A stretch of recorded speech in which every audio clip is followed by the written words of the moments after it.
paz ao seu coração. Amém? É uma alegria estar aqui junto com vocês. Mais uma semana que passou assim num piscar de olhos, é impressionante. Eu tenho a sensação que domingo passado foi ontem, que eu estava aqui ontem com vocês. E já é domingo de novo, início de um novo mês. Abra sua Bíblia comigo, por favor. Carta prisional de Paulo aos Filipenses. Paulo estava preso quando escreveu essa carta. Não sabemos ao certo onde ele estava preso. Sabemos que ele estava preso, ou em Cesareia, ou em Éfeso, ou quem sabe em Roma, esperando a sua sentença, que, segundo a tradição cristã, foi decapitado. E Paulo, irmãos, escreve essa carta, uma das suas cartas. Paulo escreveu quase metade do Novo Testamento, essa é que é a grande realidade. E dentre essas cartas, essa de Filipenses, que eu considero uma carta fantástica. Não só porque ele estava preso, mas porque quando nós lemos com atenção a carta, nós percebemos que Paulo coloca nessas letras a sua alma. Ele coloca, às vezes nós podemos olhar só como letras, mas o que ele está colocando aqui, irmãos, é o seu coração. Para uma igreja perseguida, para uma igreja que estava passando não só por perseguições, mas por algumas dificuldades. Eu quero fazer leitura na nova versão transformadora, a NVT, Filipenses 3, 12, versos 12 ao 21. Não estou dizendo que já obtive tudo isso. Para entender o que Paulo inicia escrevendo aqui, a gente precisa olhar lá para o comecinho do capítulo 3. Não estou dizendo que já obtive tudo isso, que já alcancei a perfeição, mas prossigo a fim de conquistar essa perfeição para a qual Cristo Jesus me conquistou. Não, irmãos, não a alcancei. Presta atenção agora, mas concentro todos os meus esforços nisto, esquecendo-me do passado e olhando para o que está adiante, prossigo para o final da corrida, a fim de receber o prêmio celestial para o qual Deus nos chama em Cristo Jesus. Eu poderia parar por aqui. Fantástico, né? Mas ele segue, olha lá. Todos nós que alcançamos a maturidade devemos concordar quanto a essas coisas. Se discordam em algum ponto, confio que Deus o esclarecerá para vocês. Contudo, devemos prosseguir de maneira coerente com o que já alcançamos. Irmãos, sejam meus imitadores e aprendam com aqueles que seguem o nosso exemplo. Pois, como lhes disse muitas vezes, e o digo novamente com lágrimas nos olhos, há muitos cuja conduta mostra que são, na verdade, inimigos da cruz de Cristo. Estão rumando para a destruição. O Deus deles é seu próprio apetite. Vangloriam-se de coisas vergonhosas e pensam apenas na vida terrena. Nossa cidadania, no entanto, vem do céu, e de lá aguardamos ansiosamente a volta do Salvador, o Senhor Jesus Cristo. Ele tomará nosso frágil corpo mortal e o transformará num corpo glorioso como o dele, usando o mesmo poder com o qual submeterá todas as coisas a seu domínio. Amém. Esse é o texto da nossa reflexão, cujo tema é Inimigos da Cruz de Cristo. Refletir nesse tema, irmãos, duas realidades podem ser impressas na nossa mente. Primeira, aponta para os algozes de Cristo, os chefes dos sacerdotes, os mestres da lei e os demais líderes religiosos que o perseguiam, ou que o acusavam com veemência. Em alguns episódios tentaram prender Jesus e tentaram contra a vida dele. Por exemplo, se você quiser anotar aí, Lucas 20, do 9 ao 19, João 8, 31 ao 47, João capítulo 11, do 45 em diante, vai registrar esses momentos. Esses homens, que aliás tinham uma influência muito significativa naquele tempo, eles não foram contra a crucificação de Jesus. Pelo contrário, mesmo Pilatos e Herodes, que eram os governadores romanos, cada um na sua jurisdição, responsável por sua jurisdição naquele tempo, mesmo eles julgando Jesus. E é interessante quando você olha para o julgamento de Jesus, que Pilatos faz uma série de perguntas para ele, e Jesus não dá resposta nenhuma para Pilatos. Mas o fato é que, mesmo esses governadores não encontrando nenhuma base para condenar Jesus à morte, esses líderes aqui, juntamente com as autoridades e todo o povo, a uma só voz gritavam: acaba com ele. Acaba com ele, crucifica-o, crucifica-o, levantando o alvoroço entre a multidão. O texto também diz que eles preferem soltar um criminoso chamado Barrabás, que havia sido preso por insurreição, ou seja, por rebeldia, arruaça na cidade, e também por assassinato. Porém, irmãos, olha só esse texto, João 19, 11. As palavras de Jesus aqui, dirigidas a Pilatos, a respeito da sua crucificação, comprovam que aquele momento já havia sido determinado pelo Pai. Jesus disse: olha, não terias nenhuma autoridade sobre mim, se esta não te fosse dada de cima. É como se Jesus estivesse dizendo para ele: olha, você só tem autoridade de determinar essa sentença, porque essa sentença ela não está sendo dada agora, ela já foi dada na eternidade. E o meu Pai te concede essa autoridade. E a segunda realidade, irmãos, está baseada numa afirmação profunda que o apóstolo Paulo faz para a igreja que estava em Corinto. Paulo contrapõe ali a sabedoria humana e a sabedoria de Deus. Ele diz assim, 1 Coríntios 1,18: pois a mensagem da cruz é loucura para os que estão perecendo, mas para nós que estamos sendo salvos é o poder de Deus. E ele segue dizendo que agradou a Deus salvar aqueles que creem por meio da loucura da pregação.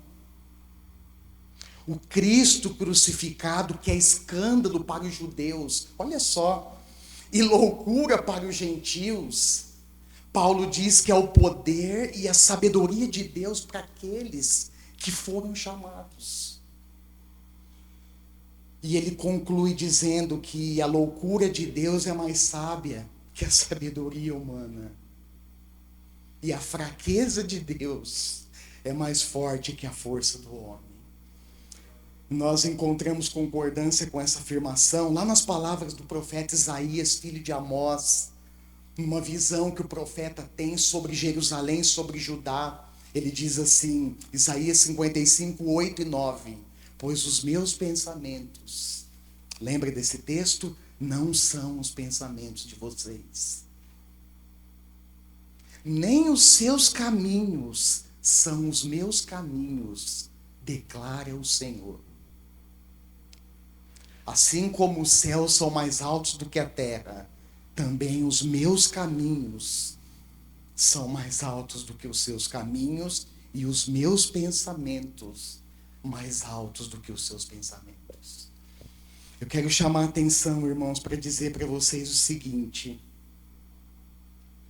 os planos e propósitos de Deus, grave isso, são sempre superiores aos nossos. Olha para a pessoa que está do seu lado e fala assim para ela: olha, os planos e os propósitos de Deus, irmão,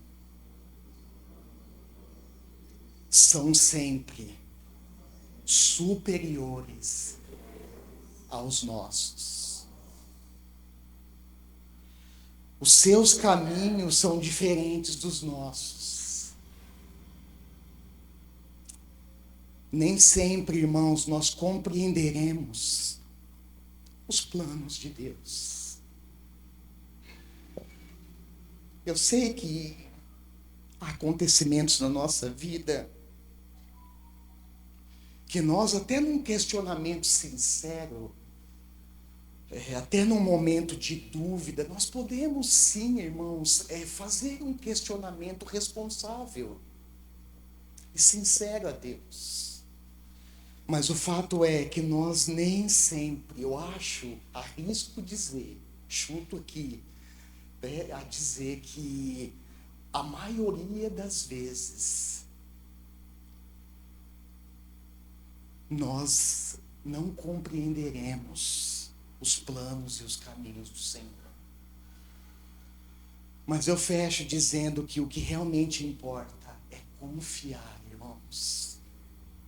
O que realmente importa é crer no Senhor.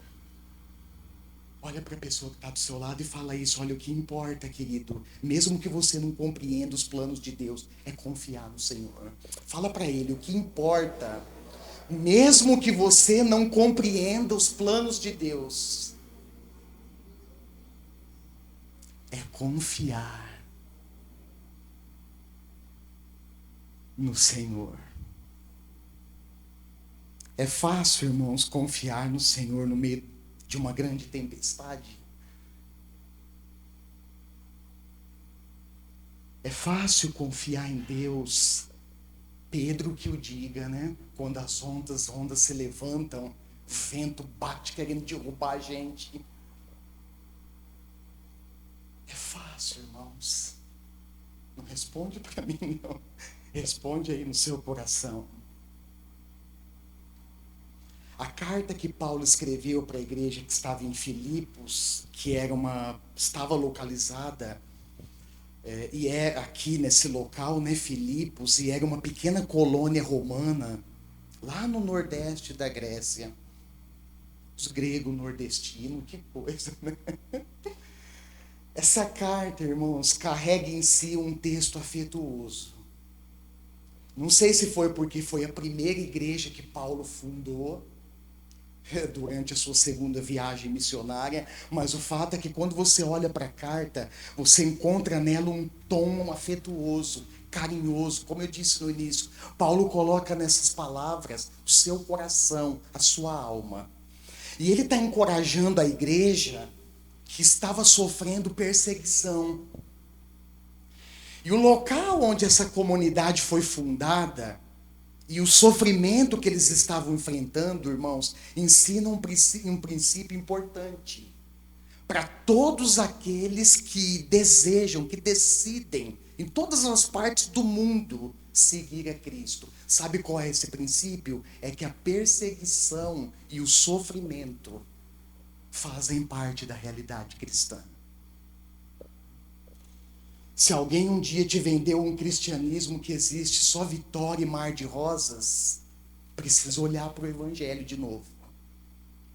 Precisa voltar para a palavra de Deus e perceber, irmãos, que o sofrimento, que as adversidades, que as lutas, que as perseguições, elas fazem parte da vida cristã.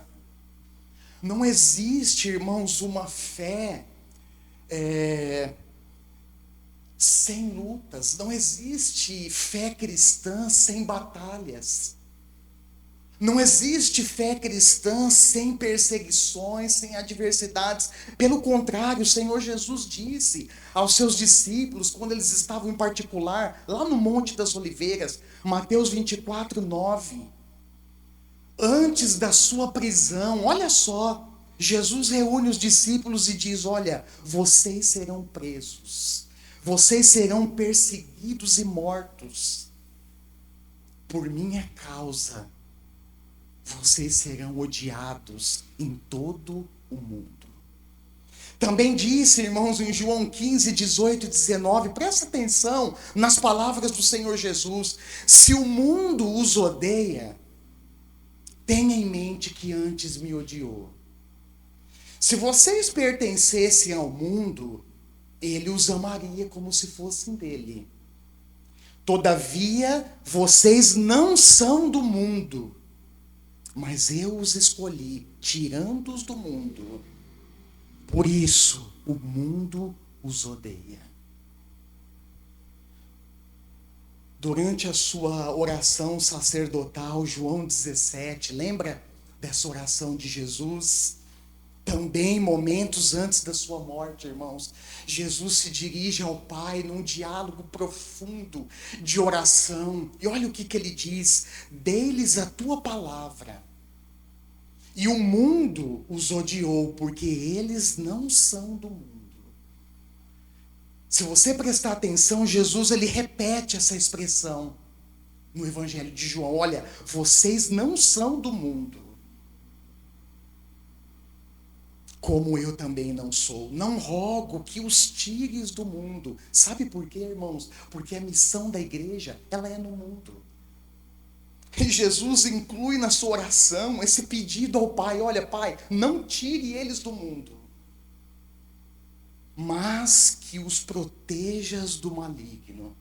Certamente, irmãos, Jesus, na sua onisciência, sabia, e ele inclui nessa oração, ele sabia que os seus discípulos, que a sua igreja enfrentaria lutas no mundo, enfrentariam adversidades, oposições no mundo.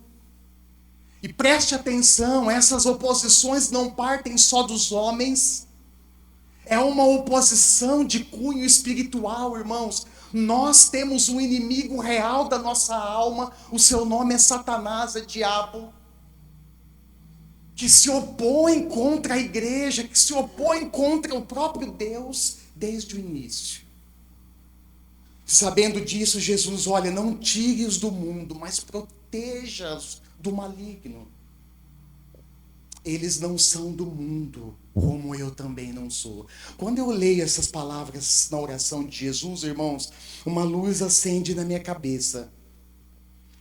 Eu fico pensando, como é que pode Jesus dar ênfase dizendo que nós não somos do mundo, como ele também não é? Ele diz com veemência que foi do mundo que ele nos tirou. E eu fico pensando, irmãos, quantos cristãos ainda estão atrelados, ainda estão aprisionados nesse mundo. Jesus está dando ênfase aqui em dizer que nós não somos do mundo. Que ele nos tirou do mundo, ou seja, de um contexto, irmãos, pecaminoso, de uma estrutura falida pelo pecado, para tornar-nos pessoas diferentes. Para que a luz dele brilhe em nós e através de nós. Não faz sentido algum, irmãos, sentido algum, nós insistimos em desenvolver condutas relacionadas ao mundo e continuarmos confessando a fé em Jesus Cristo. Desculpa, querido, não faz sentido. O apóstolo Paulo, de novo, ei Paulo, quero te encontrar no céu, Paulo, para te dar um abraço bem afetuoso, já num corpo glorificado. Já pensou? Que pensa, será que ele vai sentir meu abraço? Sei lá, mas que eu quero dar nele, eu quero. Acho que vai sentir, sim. O apóstolo Paulo, irmãos, escrevendo para Timóteo, olha o que ele diz. 2 Timóteo 3,12. De fato, parece que Paulo estava dando um alerta para o seu filho na fé, um jovem pastor. Paulo estava mostrando para ele, olha, ô Timóteo, presta atenção, olha a realidade que eu vou te apontar. De fato, todos os que desejam viver piedosamente em Cristo serão perseguidos. Olha só, irmãos. Todos os que desejam viver consagrados, uma vida, essa palavra piedoso, piedosamente, ela carrega em si um sentido muito profundo. Significa uma vida totalmente voltada para Deus, uma vida devota ao Senhor. Uma vida cujo coração está intimamente conectado com Deus todo dia, toda hora. E Paulo está dizendo, olha, os que desejam viver assim, meu filho, serão perseguidos. Já no texto de Filipenses, volta agora para o texto de Filipenses, Paulo está encorajando a igreja, irmãos, a seguir unida o seu exemplo e observar os que vivem de acordo com o padrão que foi apresentado a eles. É interessante porque a igreja nesse tempo não tem o privilégio que nós temos hoje, de ter todo o Novo Testamento nas mãos para ler, e nem isso nós fazemos. Eu mencionei aqui sexta-feira no estudo bíblico, não sei se os irmãos vão lembrar, que se nós lermos, irmãos, 4 capítulos da Bíblia por dia, é pouco demais, irmãos. Desculpa, é pouco demais, mas se nós lermos 4 capítulos da Bíblia por dia, nós lemos ela toda em um ano. Se nós lermos, consequentemente, 8 capítulos por dia, nós lemos a Bíblia inteira 2 vezes no ano. E assim por diante. Mas nós temos um privilégio que eles não tinham. Eles não tinham, irmãos, o Novo Testamento nas mãos. E um dos recursos para se firmar na fé, sabe qual é? Arrisca aí. Chuta do meio de campo para ver se você vai acertar. Paulo já falou aqui, né? Já deu a resposta. Olha, imitem o meu exemplo. Olhem para mim. Que autoridade, hein, irmãos? Eu fico pensando, será que nós, irmãos, hoje, ou será que muitos que estão dentro da igreja, domingo após domingo, têm essa autonomia, essa autoridade de dizer, olha, irmão, é o seguinte, você quer exemplo de consagração? Ah, eu quero, olha para mim. Você quer exemplo de piedade, de devoção, de santidade? Olha para o meu exemplo. Imita o meu exemplo. Já pensou? E olha, e vivam de acordo com o padrão que lhes apresentamos. Eles não tinham o evangelho impresso, irmãos, mas o evangelho estava nítido na vida dos seus líderes. O evangelho, querido, estava estampado de maneira sublime, espetacular na vida, sabe de quem? Do nosso Senhor e Salvador Jesus Cristo. Moody, um grande evangelista arminiano, americano, disse uma coisa interessante. Eu não esqueço o que ele disse quando eu li. Ele diz assim, de cada 100 homens, um vai ler a Bíblia. Os outros 99 estão de olho, sabe em quem? Nos cristãos. Será, irmãos, que as pessoas do mundo, os incrédulos, eu estou falando de incrédulo, de gente que não acredita em Deus, de gente cética, estou falando dessas pessoas. Será que essas pessoas, irmãos, elas conseguem ler, fazer a leitura dos evangelhos através da minha vida?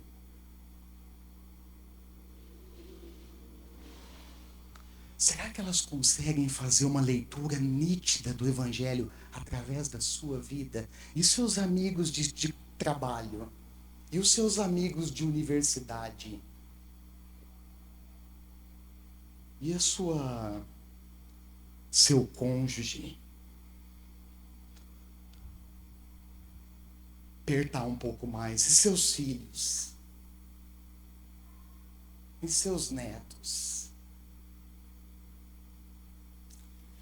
E então, com lágrimas, Paulo faz uma afirmação realista. Eu acredito, irmãos, que as lágrimas de Paulo aqui não eram lágrimas de tristeza ou de remorso por essas pessoas, mas era uma lágrima de indignação. Porque com lágrimas, olha o que ele afirma. Há muitos, irmãos, isso é assustador. Isso é alarmante. Há muitos que vivem como inimigos do quê? Da cruz de Cristo. Paulo está escrevendo para quem, irmãos? Para quem? Ele está escrevendo para crente ou para descrentes? A carta é para uma igreja ou é para gente do mundo que não quer saber de Deus? A carta é para uma igreja. Olha o que ele escreve, irmãos, com lágrimas. Eu acredito que lágrimas de indignação. Há muitos que vivem como inimigos da cruz de Cristo. Verso 18. Na sequência, ainda bem que Paulo faz isso, senão ia deixar a gente na dúvida. Ele não define, ele não descreve quem são esses inimigos da cruz de Cristo, mas ele define essas pessoas. Olha só, esses inimigos da cruz de Cristo são aqueles que rejeitam a realidade essencial do cristianismo. Qual é a realidade essencial do cristianismo, irmãos? É a cruz. Fato esse que a cruz é o símbolo principal do cristianismo. E Paulo descreve ali que esses vivem de acordo com os desejos do seu próprio corpo. Inclusive, ele afirma que o próprio corpo deles havia se tornado seu Deus. Ele descreve que são pessoas orgulhosas. Olha só, pessoas que orgulhavam-se do que é vergonhoso. E ele fecha dizendo que eram pessoas que só pensavam nas coisas terrenas. Verso 19, como consequência disso, ele diz, olha, o destino desses é a perdição. É a destruição. E eu quero dizer para você, irmão, irmã, que me ouve nessa noite, viver como inimigo da cruz de Cristo significa rejeitar o amor de Deus revelado e consumado em Jesus Cristo. Significa, irmãos, rejeitar o discipulado, que é um estilo de vida que Jesus determinou para todos aqueles que querem segui-lo. Marcos 8, 34, 35, sabe o que Jesus diz? Ele está cercado por uma multidão. Abre aí comigo. Vamos ler esse texto junto? Marcos 8, 34 e 35. Olha lá. Jesus está cercado por uma multidão. Muitos dessa multidão seguiam-no por interesse, porque queriam ser curados de doenças, queriam matar a fome física. Depois que viram que Jesus multiplicou 5 pãezinhos e 2 peixes para quase 10.000 pessoas, a turma grudou nele. E nesse momento, irmãos, cercado por uma multidão de pessoas e também cercado por seus discípulos mais próximos, olha o que Jesus diz. Marcos 8, 34 e 35. Depois chamou a multidão e quem?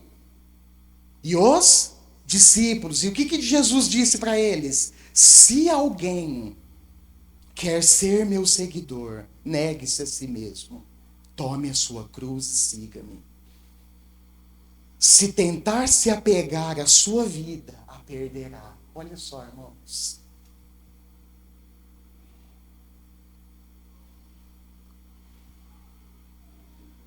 Quantas vezes nós somos apegados à nossa própria vida? Fala a verdade aí. Quantas vezes, irmãos, nós somos apegados, extremamente apegados aos nossos próprios sonhos. Pastor, é errado ter sonho? Não, não é errado ter sonho. Quantas vezes, irmãos, nós somos apegados no último, nos nossos próprios projetos pessoais? Quantas vezes, irmãos? Pastor, qual é o problema? Eu não sabia. É pecado ser apegado a planos pessoais? Não, desde que esses planos, eles não ocupem a centralidade de Deus na sua vida. Jesus está dizendo claramente, transparentemente: olha, se alguém quiser me seguir, negue-se a si mesmo. Tome a sua cruz e siga-me. Se tentar se apegar à sua vida, a perderá.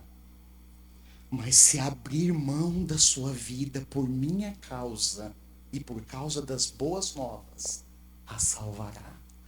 Olha que palavra. Ser inimigo da cruz de Cristo, irmãos, significa rejeitar o perdão e a reconciliação que Deus oferece aos homens mediante a morte do seu Filho amado. Significa rejeitar o dom gratuito de Deus. Qual é esse dom gratuito que Deus oferece a todos, com uma condição essencial: crer em Jesus? É a vida eterna, irmãos. É a salvação. Eu disse aqui na sexta-feira: eternidade é ausência de tempo. Significa que nós estaremos com Deus, irmãos, num lugar maravilhoso, sim, lá no céu. Mas o que importa, irmãos, não é o céu. O que importa é quem estará conosco lá: Jesus, o nosso Salvador.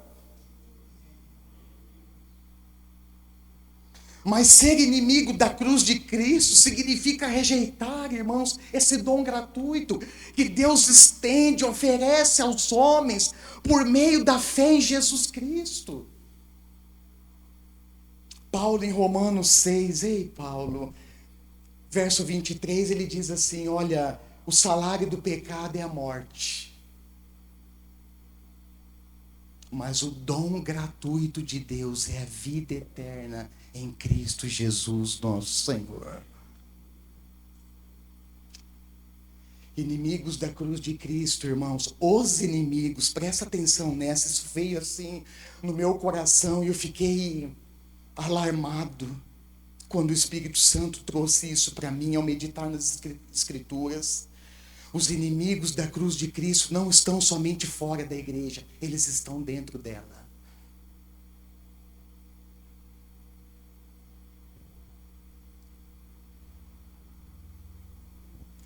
Cristãos carnais e negligentes são inimigos da cruz de Cristo.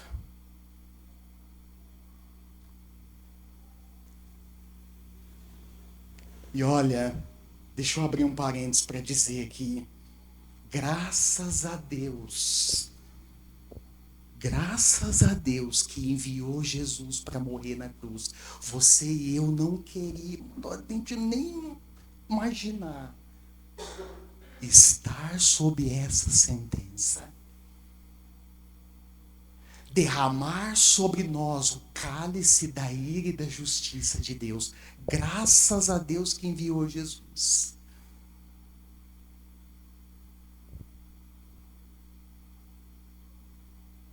Cristãos que negam obediência e a renúncia, como Jesus diz, como exigências que ele coloca, são inimigos da cruz de Cristo. Cristãos, preste atenção nessa, hein? Que desprezam sua comunhão com Deus e com a sua igreja, com a sua comunidade de fiéis, são inimigos da cruz de Cristo. Cristãos, presta atenção nessa, que envergonham o Evangelho com os seus comportamentos e condutas negativas, são inimigos da cruz de Cristo. Presta atenção. Ai, meu Deus, presta atenção nessa, irmãos. Cristãos que semeiam a discórdia e a maledicência na igreja são inimigos da cruz de Cristo. Já falei aqui para vocês, né, algumas vezes. Eu e minha família quase morremos dentro da igreja, irmãos. Foi fora dela, não. Principalmente eu e a Patrícia. Quase morremos. Por que vocês não morreram, pastor? Porque Deus guardou, preservou a nossa vida. Quase fomos destruídos. Aonde? Dentro da igreja. Preste atenção nessa, cristãos que contribuem para desconstruir a unidade do Espírito pelo vínculo da paz, são inimigos da cruz de Cristo. E eu fecho com uma contribuição considerativa de um homem chamado Werner de Boer, um teólogo alemão. Olha o que ele disse: a inimizade contra a cruz, porém, está muito mais profundamente arraigada no coração e no ser. O que ele está dizendo, irmãos? Não são pelas aparências, não são condutas externas, mas é aquilo que está arraigado aonde? Dentro de nós. O que Jesus disse sobre isso? Ele diz, olha, o que contamina, quando os fariseus questionaram ele sobre os discípulos de Jesus que estavam comendo sem lavar as mãos. Jesus diz, olha, o que contamina o homem não é o que sai dele. Não é o externo. Não é o que está fora dele, mas é aquilo que não é aquilo que entra, né, nele, mas é aquilo que sai dele. É aquilo que sai da onde? Do coração. Ele diz, olha, a inimizade contra a cruz está mais profundamente arraigada no coração e no ser. E brota, mesmo sob a cobertura dessa doutrina incontestável, quando a cruz ataca nossa existência terrena real. E se tem uma coisa, irmãos, que a cruz vai fazer em nós, é confrontar a nossa própria natureza. E aqui eu quero abrir um parênteses para dizer uma coisa forte também para você, mas eu preciso dizer, se você não está disposto a ser confrontado pela doutrina da cruz, você também não está disposto a seguir Jesus Cristo de Nazaré. Se você não está disposto, se eu não estou disposto, se nós como comunidade de discípulos, irmãos, não estamos dispostos a encarar a realidade da cruz, a permitir que a cruz nos esmague, que ela esmague o nosso eu, a nossa pecaminosidade, nós também não estamos dispostos a seguir Jesus.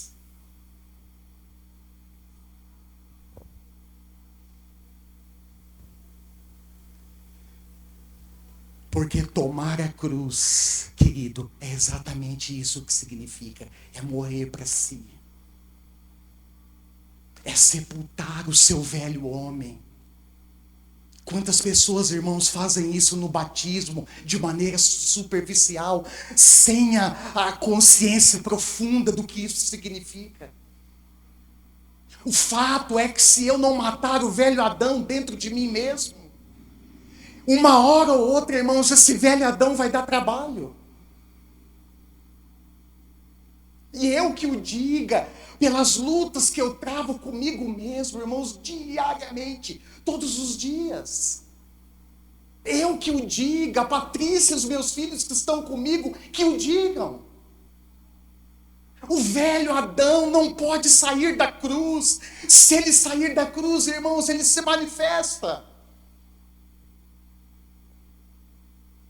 E quando ele se manifesta, o que é demonstrado, tanto externamente como interiormente, É o lado obscuro da nossa humanidade. É o lado tenebroso. É o lado egoísta, orgulhoso, arrogante da nossa humanidade, irmãos. É o lado pretensioso, é o lado negativo de nós. E eu quero encerrar enfatizando,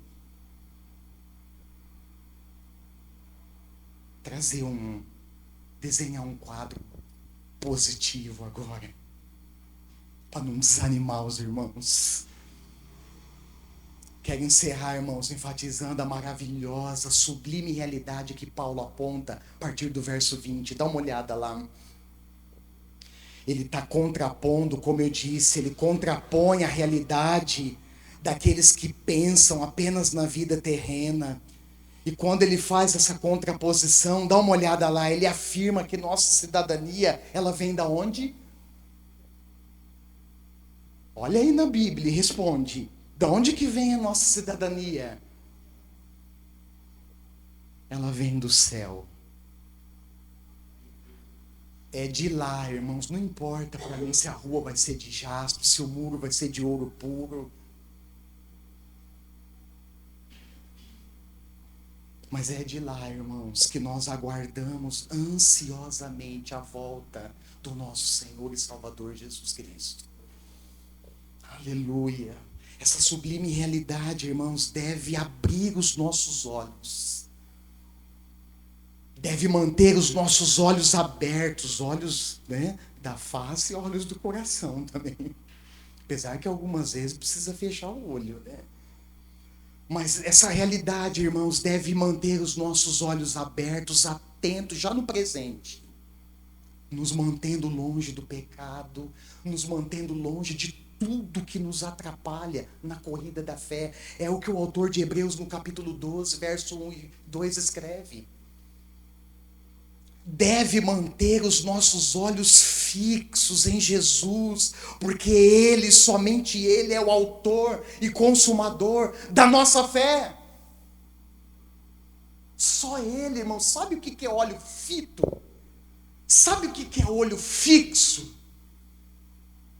É aquele olhar que você mira e jamais você tira os olhos dali.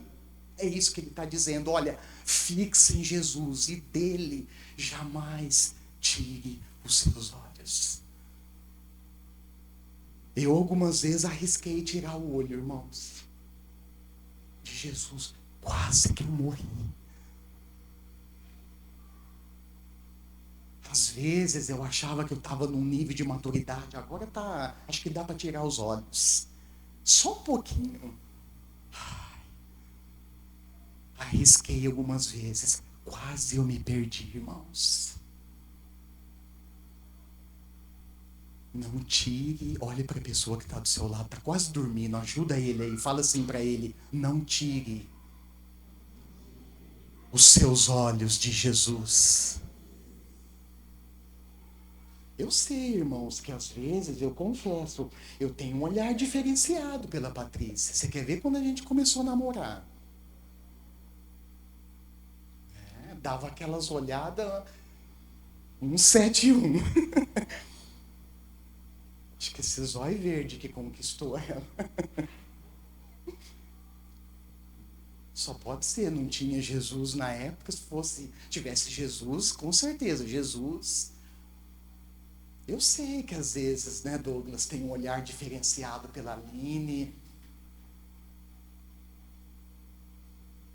Mas não tire os seus olhos de Jesus.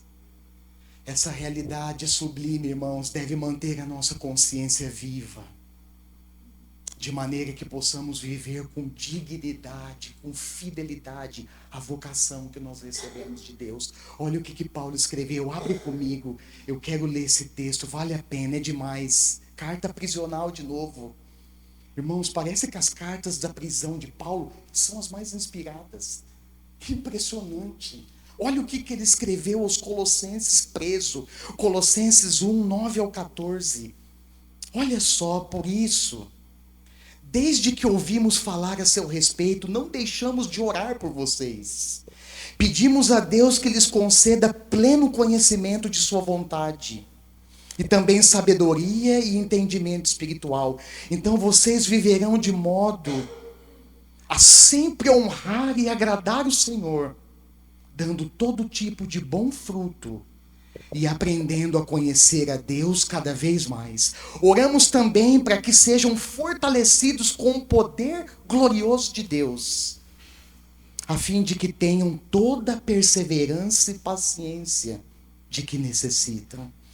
Que sejam cheios de alegria e sempre deem graças ao Pai.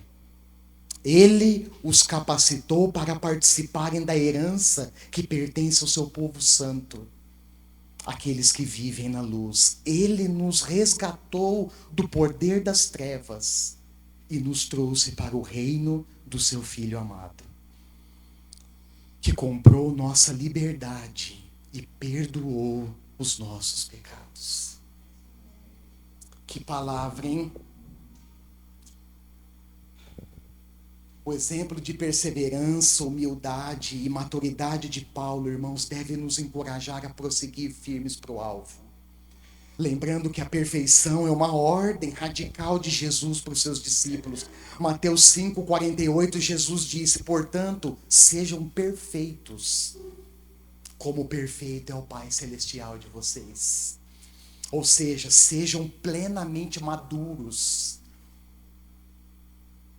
E Paulo, irmãos, encerro com isso. Ele humildemente escreve que ainda não havia alcançado essa perfeição. E eu acredito, irmãos, possivelmente que Paulo escreve com essa humildade, porque lá na igreja de Filipos tinha gente que se achava no topo. Não sei se você já se encontrou nos bastidores cristãos evangélicos com gente assim. Eu já.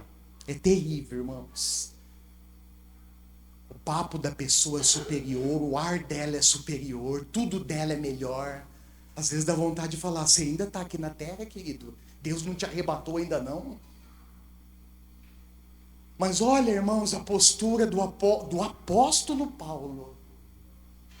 Ele diz: olha, eu ainda não alcancei tudo isso, essa perfeição.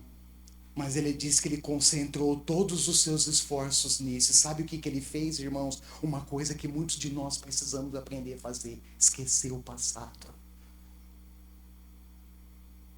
Ele diz: olha, eu me esqueço do que ficou para trás e prossigo para o alvo. Esquecer o passado para Paulo significava, irmãos, deixar tudo para trás. As escrituras não registram, eu vou arriscar aqui, as escrituras não registram esse detalhe, mas possivelmente, irmãos, Paulo deixou muita coisa para trás. Algumas delas ele lista na carta aos Filipenses. O seu estilo de fariseu, o seu amor pela lei, a sua justiça própria, ele deixa para trás. Ele perde a sua reputação entre os judeus. E possivelmente, irmãos, ele possa ter perdido até o convívio com a sua própria família. Mas ele diz: olha, o meu passado fundamentado na justiça própria é entrelaçada num legalismo religioso, que inclusive ele considera como esterco. Ele considera como algo insignificante por causa de Cristo. E ele então fecha dizendo uma palavra de encorajamento. Ele diz: olha, eu deixo tudo isso para trás e prossigo para o alvo. Prossigo para o final da corrida, a fim de receber o prêmio celestial para o qual Deus nos chamou em Cristo. Eu quero dizer uma coisa para vocês: nunca esqueçam o que vocês vão ouvir agora. O seu destino, sabe qual é?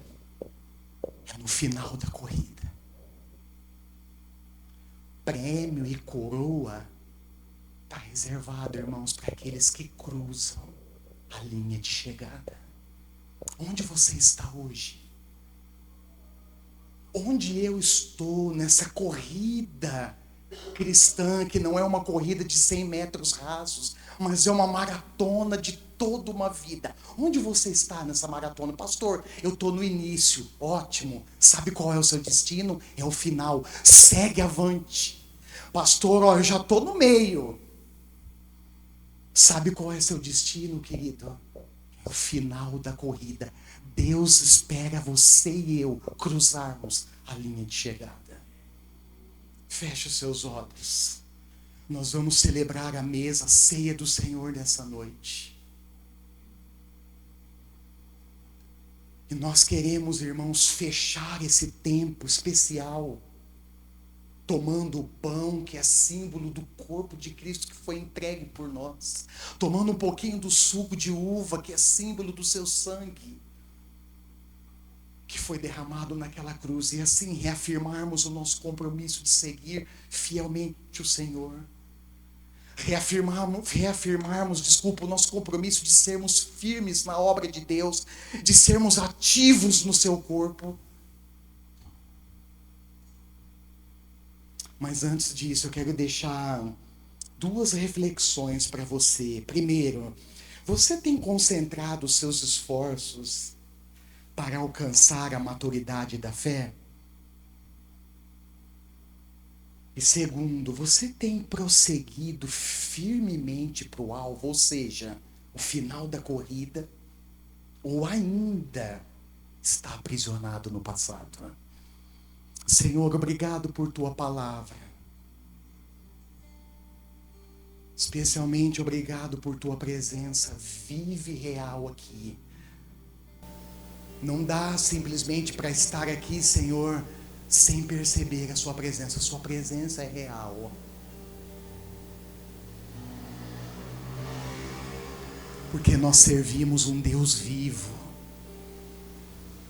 Um Deus que se revela a nós de várias maneiras, sendo uma das principais, se não a principal, o Senhor se revela a nós por meio da sua palavra.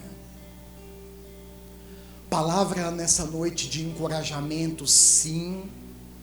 Palavra que faz a gente elevar os olhos para além dessa vida terrena e focar na eternidade. Palavra que faz a gente perseverar, lembrando que a vida cristã é uma maratona contínua, uma maratona longa, árdua, mas também prazerosa. O próprio Paulo, nessa carta, lá no capítulo 1, lá no início da carta, ele faz um chamado especial para a igreja. Ele diz: olha, alegrem-se no Senhor.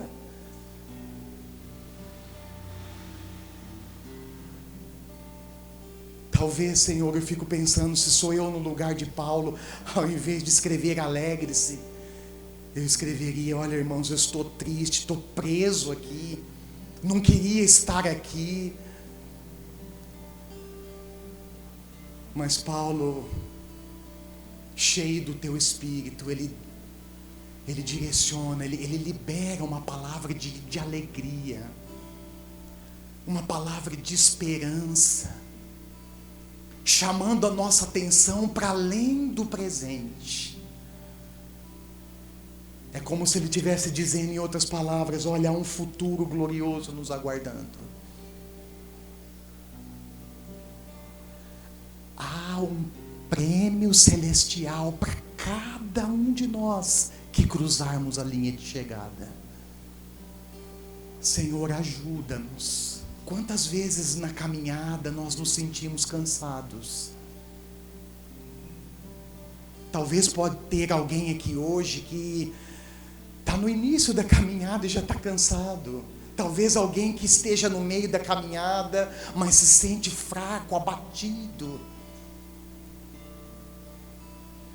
Fortalece esse, Senhor. Talvez existe no nosso meio pessoas que tentam, se esforçam para olhar além do que é terreno, além do que é passageiro, mas não conseguem. Ajuda esse, Senhor. Ajuda-nos a firmar os nossos passos contigo. Ajuda-nos a afirmar o nosso compromisso contigo a cada dia, afirmar o nosso compromisso com os irmãos, com a tua igreja.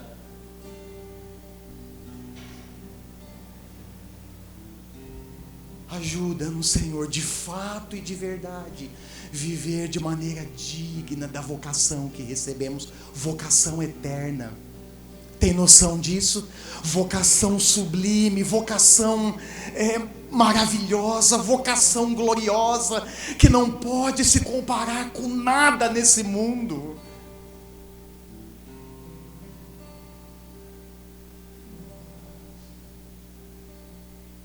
Ajuda-nos. Ajuda-nos. Aumenta a nossa fé, Senhor. Esse foi um pedido dos seus discípulos. Aumenta a nossa fé. E no contexto específico eles estavam pedindo isso para que eles pudessem aprender, para que eles conseguissem a perdoar. Eu oro essa noite, aumenta a minha fé. Eu oro essa noite, aumenta a fé dos meus irmãos, para que tenhamos a capacidade de olhar além dessa vida, que nos dá a capacidade, Senhor, de tirar o foco, o coração dessas coisas terrenas e passageiras e colocarmos o coração, a perspectiva no Senhor, a lutarmos contra a nossa própria natureza. Como o Senhor disse, aquele que quiser apegar essa vida perderá, mas aquele que perder por minha causa, este a salvará. Senhor, que a sua graça seja sobre cada um de nós, em nome de Jesus Cristo, amém. Amém. Irmãos, aqueles que vão